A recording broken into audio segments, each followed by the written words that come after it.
Hello and welcome to Ask the Expert, a daily series from 8:30 in the morning till 9 o'clock to help small businesses. Now, I'm Esther Stanhope, my own name, the Impact Guru, and I'm here this morning to talk about on-camera confidence for small businesses, remote meetings, remote pitching. How do you run your business in this virtual world? And I'm a former BBC producer, so you can ask any question about that subject. And I've got hundreds of tips to share with you today. Now, any of your questions, please put in comments, or you can use the hashtag QBATE on Twitter. Now, if you need any more advice, you can join the official Intuit QuickBooks SMB community group on Facebook. Now, business experts and accountants are available 24/7. And by the way, we'll be running a competition later to win something, so tune in for that. But also, we're running a poll. So please do engage with the poll, and I will be sharing the results at the end. Now, before we dive into your questions, I want to share 3 really quick stories with you. The first one is the fact that I ran a poll the other day in one of my masterclasses. Now, I teach people how to look good and sound good and come across confidently in business. I used to do it face-to-face mainly, but now I do it in a virtual world. And do you find that you're using video, Zoom, Teams, Blue Jeans, many other platforms, Skype, all the time now? Now, the other day I was running a masterclass. It was actually for my Speak Like a She-Boss program. It was for women leaders. Although I work with leaders all over the world, I work with men, women, people from every single background. I was running this poll in my masterclass for a few hundred people. And the first poll I ran, I asked, before COVID-19, how important was your camera confidence? So what was your priority in your job, in your business? Was camera confidence and being on camera a priority before COVID-19? And I asked people to rate themselves out of 10. Now, how important is it for you? Guess what the results were?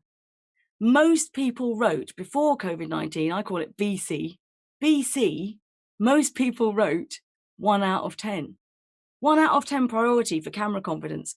Who needed camera confidence a few months back? Whereas now, I ran the second poll. How important is camera confidence in your job, in your business, in terms of clients, pitching, your staff, your meetings? How important is it that you look good and sound good and feel good on camera? And guess what the results were? More than 40% of the audience said 10 out of 10 importance for their job. The point is, on-camera confidence is one of your most important assets right now. We are living in this virtual world, and we're not traveling anytime soon, are we? I mean, are you going to be traveling for your business much in the next 6 months until 2021? So we are going to be running a poll about how you feel on camera this morning. So please do start filling that out, and we will reveal the results at the end. And please do ask anything about how you feel on camera, about audience engagement, how you engage people, what the attention span is when you're dealing with people in a non-face-to-face environment. Now, the second little story I want to share with you is the fact that you're looking at me thinking, it's all right for you. You worked at the BBC. Yeah, I was a senior producer at the BBC for more than 10 years. I've been in broadcasting for more than 20 years. I've interviewed Madonna and George Clooney and the Spice Girls and quite a few other celebrities if you want to ask me about them too. The point is, I was always really good at producing people. Just like the behind the scenes team here today, they're really good at producing me and giving me confidence. I was not confident in front of the camera myself. I was not a confident public speaker. And I actually wrote a book about it. Goodbye Glossophobia, Banish Your Fear of Public Speaking. And glossophobia actually means the fear of public speaking. If you look up the word glossophobia in the dictionary, it says 75% of us are afraid of public speaking, including Prince Harry. So there you go. Now, this book is full of tips, a lot of tips that we might go through today with your questions, tips from Barack Obama, tips on how to stop going red, tips on how to stop fiddling with your hair, tips on content, on having a top line, on engaging your audience. I'm going to be giving that away in a competition later on, so stay tuned for that. I was a very nervous speaker. One time I had to speak at the Edinburgh International Television Festival and I fell apart. I was sweating, I was shaking, and people thought I was super confident as a person because I was really confident at doing my job. I was really confident at running a team. And I bet you're super confident at running your business. But now, being confident at your job and being brilliant at running your business is absolutely what you need to do on a daily basis. But now you've got to be good in front of a camera. I wasn't good. I had to go to the toilet a lot. I was nervous. I've got so many tips on how to get over those nerves if you feel a bit uncomfortable turning your camera on. What I find is a lot of my clients say to me, I hate turning my camera on. I'd rather just not turn the camera on. A lot of my clients say, I hate watching myself. I hate the idea that it's recorded. I don't like the way I look. I don't like the way I sound. What is that? Why do we hate the sound of our own voice? I've actually got some scientific reasons why we don't like the sound of our own voice. And the science behind not liking the camera, it goes back to when we were living in tribes and the feeling of the tribe looking at you and judging you, the feeling that you're on your own with people looking in on you and maybe ostracizing you. It makes your brain think, oh, they're looking at me. I'm on my own. They might banish me, which might mean I might die. So the camera can have that effect on us, on some of us, not all of us. But I'd love to know how confident you feel in front of the camera. Please ask me any question about confidence, but really it's about building your business and engaging your customers and your staff so you can keep your business going in the virtual world. But my final little story that I'd like to share with you before we dive into the questions is how I pivoted my business in March. On March the 12th, I remember I was speaking at 2 events that day. It was actually, again, it was for International Women's Day, even though my customers aren't all women, but I do a lot of work in the women in leadership sector.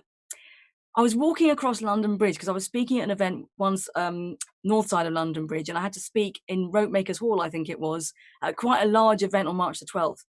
I remember walking across London Bridge and looking at my phone. And I remember it just said, cancel. I just got a sense that every single gig that month was cancelled. By the way, even though I was a nervous speaker, now my job is all about speaking. And half of my job is speaking professionally in front of large audiences. I had a lot of gigs in March, but on March the 12th, my business literally went, boom. Everything got cancelled. Did you feel like that in March? But on that day, after I spoke at the event at Ropemakers Hall, I went for a coffee with my friend, Kim Arnold. Thank you, Kim. And we sat and I said, Kim, everything's been cancelled. Every single live event. That's what I do. That's my job. It's been cancelled. Obviously, I was going to get cancellation money and I managed to move quite a lot of the events into 2021 or later on in the year. But then we suddenly realised, but hang on a minute. You were at the BBC, you're a producer, you've done loads of online Zoom things before. I used to use GoToWebinar actually, but now I use Zoom. But I'm not biased against platforms. Why don't you do the remote version of what you were doing before? So I suddenly realised, yeah, I mean, I am an expert at broadcasting. And actually, if you use broadcasting techniques in business anyway, i.e. how to hook the audience in, how to be a little bit more entertaining and engaging, use that in a business context. That's what people need. And I realized people needed my help immediately when it came to remote meetings. So, I mean, my business, my newsletter is all about, I've got a section called the Daily Zoom. People have been emailing me, help, it's all gone pear-shaped. I think everyone's getting much better at Zoom and Teams and Skype now, but people weren't muting themselves. People were turning up with hardly any clothes on. There were all kinds of security issues at the beginning.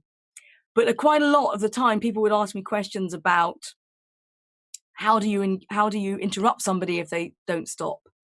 How do you keep the flow of the conversation? So I can answer all those questions now. So would you like to get your questions in now? Remember, questions in comments or use the hashtag QBATE. Now, I have a question here from Mike, Twitter. Mike on Twitter. I tend to talk very fast when presenting due to nerves. Do you have any advice, Mike? Have you noticed? I tend to talk too fast too. In fact, I had some vocal coaching recently, and I did ask my vocal coach, her name's Susan Natalie Coombs. She's an opera singer, actually, and she gave me some vocal lessons. Her main tip for me was that I was a bit like an express train. Da-da-da-da, da-da-da-da, da-da-da-da, da-da-da-da. And she said to me, stop at the stations. Look at the view. Go from London to Leeds and stop and look at the Yorkshire moors. Stop at the stations. So, Mike, the biggest tip I can give you is breathe and try and add some pauses. Have a go. The only way to get over fast talking is take it slow, practice. Take it slow, breathe. Stop at the stations. Look at the view. So I'd love to know how you get on, Mike. You should have a practice even this morning. Hannah is sent a message here from Instagram. What's a good length to keep presenting? What's a good length to keep the audience engaged when you're presenting? So I spoke at a conference for 1 hour and felt that I lost the audience. Okay, so if you're talking about online, it is different from real life. Do not think it's the same. People watching a Zoom little picture on their screen for an hour. Okay, so my advice is every rule of thumb, every 6 minutes, your audience might switch off. So you want to do something different every 6 minutes. It could be run a poll. It could be ask a question. It could be have a think about this for a minute. It could be another voice. It could be a video. It could be an image. It could be that you do something physical or you change the pace. Do not carry on and on and on, chuggity chug for an hour, too long, way too long. Every 6 minutes, you need to be engaging people. And if I were you, I would think about how you can get the audience to engage with you. If you're talking to an audience and it's just you, what I would call transmitting or broadcasting information, you might as well record it or send it on an email. I hope that helps you, Hannah. Thank you. So Tony from Facebook Messenger. Tony, who has been your favorite celebrity? Who have I interviewed and why? Who's been my favorite celebrity? Tony, I have a few celebrities. I'll give you a couple if you like. So my favorite celebrity of all time, and I think it's because I think she's just so fabulous, darling, was Joanna Lumley. So when I met Joanna Lumley, it was for a charity art exhibition in London. And it was before the smoking ban. Because when I was an entertainment reporter, when it was the big Hollywood celebrities, that was around about 1997. So if you were around in 1997, I've interviewed Noel Gallagher, the Spice Girls, I've interviewed Lenny Kravitz, Danny DeVito. But I do remember Joanna Lumley was one of my favorites because she was so like Ab Fab. You know Joanna Lumley from Ab Fab? She was in the Avengers, wasn't she? She's so glamorous. Tall, blonde. I think she used to smoke because I'm sure she had a cigarette holder in her hand, and she was holding a glass of champagne because it was a charity do. She wasn't really there to speak, and I went up to her and I said, "Oh hi, Joanna, would you mind if I interviewed you?" And she went, "Oh yeah, sweetie, yeah, sweetie," and she was like, mwah, mwah, like really so funny and a bit kind of cheeky, and I think that really does. I think that's what gives people charisma is when they're funny and personable and cheeky. Now, how does that help you in business? Really, the bottom line there is be yourself. Be yourself. Have a sense of humor. And it's quite difficult to pull that off online, to be yourself online. It's quite difficult to be you in the room, hi, sweetie, with your champagne. You've got to bring that through a lens, through one little lens. It's quite tricky to do that. Okay, so Laura from Instagram, what's the key dress for success when on camera? Good question, Laura. Now, I'm wearing a jacket today because Personally, I like wearing something that's a little bit structured around my shoulders. That's my thing. You don't have to wear a jacket.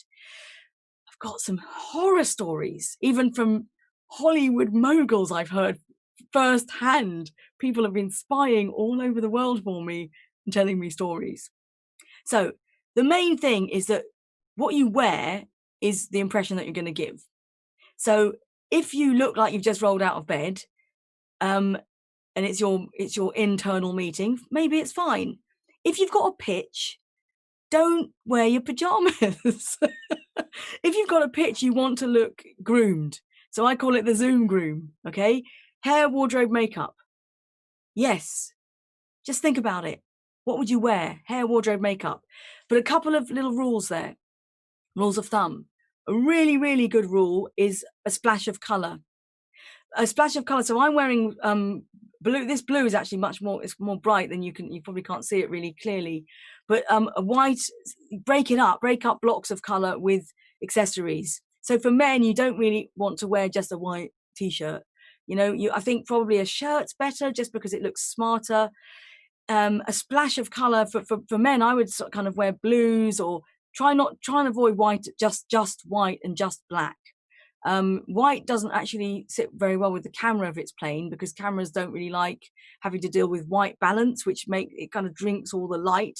I'm sure professional camera people will tell you the science behind the white balance. Also black, try and avoid just black on camera. It does look a little bit funereal. Looks as if you could be going to a funeral. So a splash of colour, break up the blocks of colour. If I were you, I'd wear something that makes you feel confident, and something that you've probably worn before, because wow, when you sweat or when you do something that you haven't worn before, sometimes clothes do things. You might have a wardrobe malfunction. Enjoy your wardrobe and practice, but enjoy practicing and trying on different outfits. Okay, so what's the most common mistake people make when presenting in front of a camera? When presenting in front of an audience. Okay, so you've got the live audience and you've got the camera audience. The main mistake people make is that they forget that the audience needs to be given something. They forget to love their audience. So one of my mottos is, and I actually did share this with Boris Johnson once live in the BBC studio. One of my mottos is, when Boris asked me, "What's your tip for being good on radio?" I actually said, there's one thing you need to remember. Love your audience a little bit more than yourself. You are there to share tips or information or the vision or what you're going to help them with. You're there to share with your audience. Give your audience what they need before you satisfy what you need. Audience first, then you. Jake from Facebook Messenger. I'm hoping to coach my team with public speaking. Ooh, Jake. Get them my book. They'd like that. I'm wondering if there's any good activities you've done that can work in a team scenario. Absolutely, Jake. Okay. Super excellent little exercise you can do with your team. Ask your team, what's the best thing about you? What's your USP? Your unique selling proposition. What's your USP? Ask all the members of your team, what's the best thing about you? And they can join in with each other. What's the best thing about you?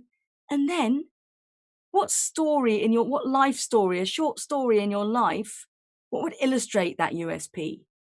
And get your team to stand up and share a short story, no more than 3 minutes. So each member of your team could stand up and say, okay, so my USP, and you've all helped me with this, my USP is I'm a people person, I'm really sociable. I'm the one that does all the social events, for example. I'm a yellow in the Insights personality test.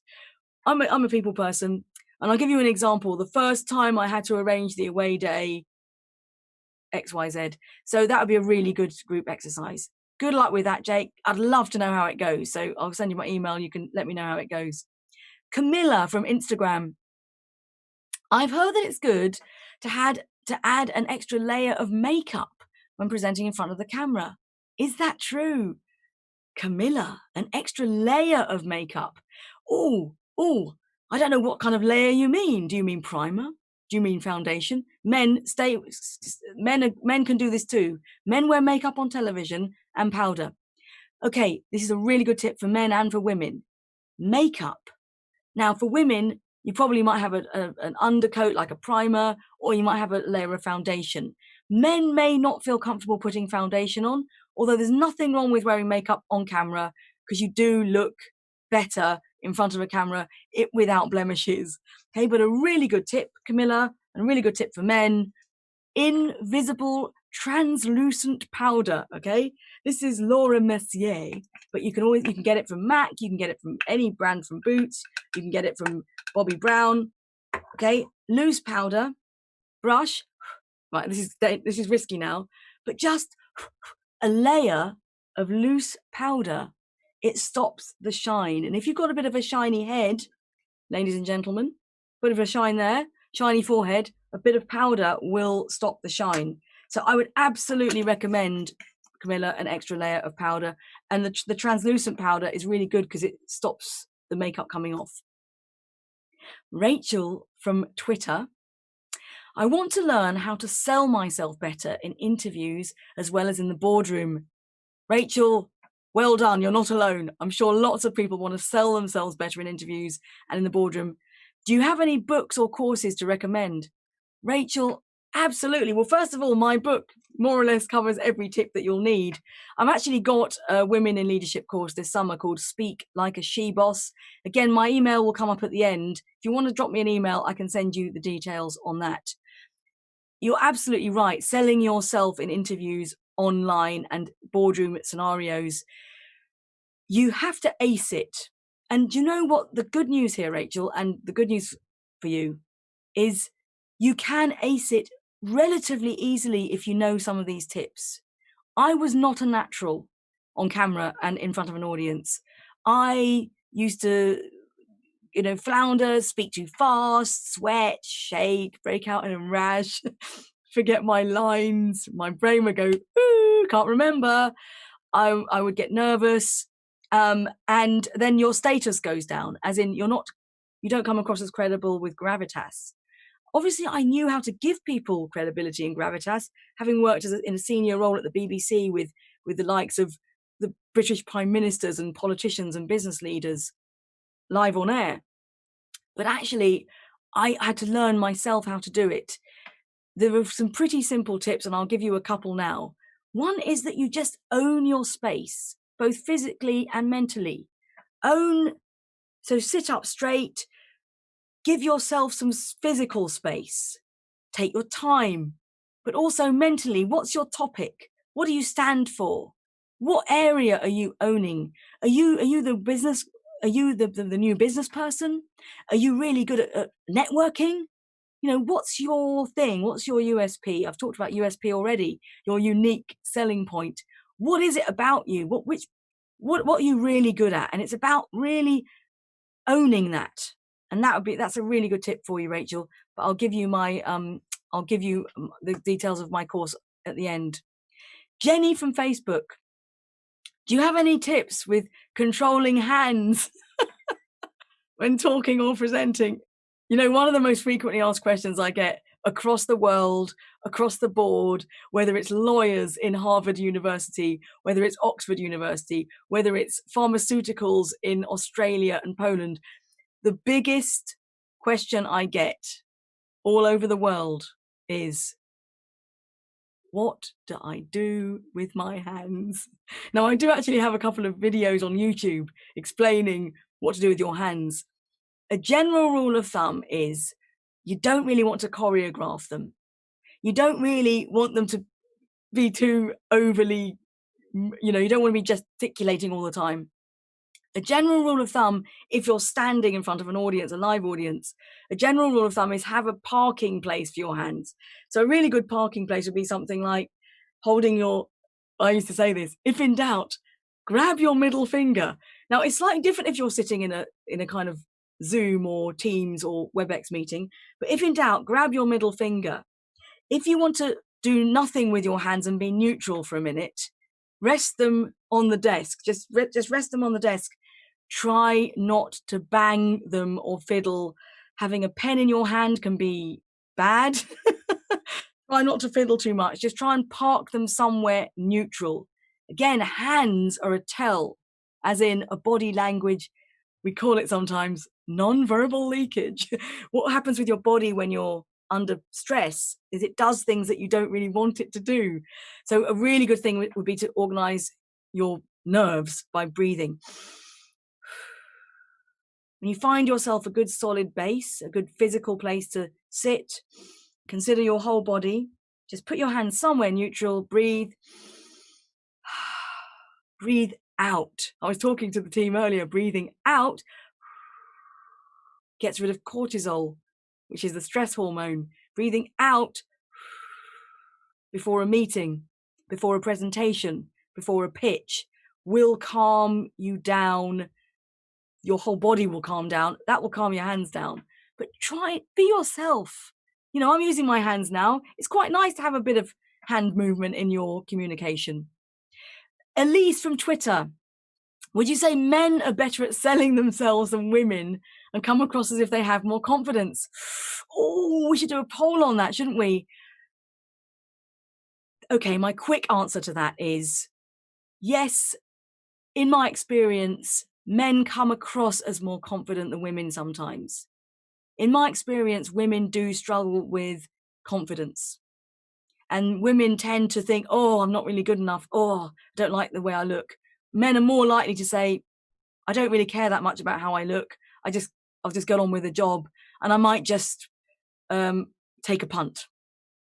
Whereas women are less likely to take a punt and more likely to want to be brilliant. So there you have it. And now it's competition time to win my book. Now here's how it's going to work. What I do is I put your names in a virtual hat. It's very scientific here. All you've got to do is email me. And I've got a little sign here. Look, all you've got to do is email me. And if you email me more tips, if you write in the subject more tips, email me esther@estherstanhope.com. That's also my website if you want to check me out. esther@estherstanhope.com, and Esther is spelled ESTHER @estherstanhope.com. If you email me now, if you're watching live, I'm going to choose a winner the next half hour. Okay, I'm going to choose a winner now in the next half hour, and I'll let you know. If you're watching a recording of this, I do actually put everybody's name in a hat, and on a Friday, I choose a new winner every Friday. So if you want to win Goodbye Glossophobia, Banish Your Fear of Public Speaking, with all the tips about Barack Obama, how to stop having a rash, how to look good and sound good in front of an audience, email me now, esther@estherstanhope.com.